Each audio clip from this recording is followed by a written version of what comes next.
இன்றைக்கி one day ட்ரிப்பாக எங்கேயாச்சும் போகலாம்னு பிளான் போட்டு நாங்கள் விசிட் பண்ண பிளேஸ் பக்கத்தில் இருக்கிற தென்காசி டிஸ்ட்ரிக்ட் தான். ஸோ அங்கே நாங்கள் ஃபஸ்ட்டு போனது சுந்தரபாண்டிபுரம் வில்லேஜில் இருக்கிற சன்ஃப்ளவர் கார்டனுக்கு தான். ஸோ இது எங்கள் ஊர்லேருந்து ஒரு 30 to 40 கிலோமீட்டர்ஸ். இன்ஸ்டா யூடியூப் எதை ஓப்பன் பண்ணாலும் சன்ஃப்ளவர் சீசனுங்கிறனால ஃபஸ்ட்டு வர்றது இந்த வீடியோ தான் எனக்கு. சரி நம்ம ஊர் பக்கத்துலேயே இருக்கேன்னு மிஸ் பண்ணிடக்கூடாதுன்னு கிளம்பிட்டோம். ஸோ இங்கே உள்ளே போக பெர் பர்சனுக்கு 25 rupees சார்ஜ் பண்ணுறாங்க. டைம் லிமிட் எதுவும் இல்லை, எவ்வளோ நேரம்னாலும் நம்ம ஸ்பெண்ட் பண்ணிக்கலாம். ஃபோட்டோஸ் வீடியோஸ் எதுனாலும் எடுத்துக்கலாம். நம்ம ஊரில் நிறைய இடத்துல சூரியகாந்தி தோட்டம் போட்டிருந்தாங்க. ஆனால் இந்த தோட்டத்துக்கு போனது இது கொஞ்சம் ரோடு கிட்டையும் நல்லா கொஞ்சம் பெரிய கார்டனாக இருந்ததுனால நாங்கள் இங்கே வந்தோம். இந்த சன்ஃப்ளவர் சீசன் ஓணம் வரைக்கும் தான் உண்டு.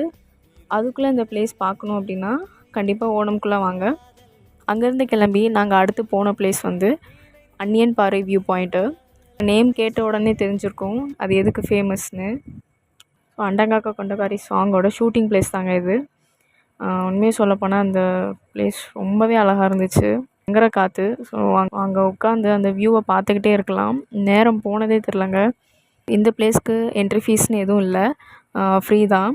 ஸோ நாங்கள் கொஞ்ச நேரம் அங்கே இருந்துட்டு ஃபைனலாக தென்காசி கோயில் போயிட்டு சாமி கும்பிட்டு வீட்டுக்கு கிளம்பிட்டோம். ஸோ இந்த வீடியோ பிடிச்சிருந்துச்சுன்னா லைக் பண்ணிக்கோங்க. Bye by.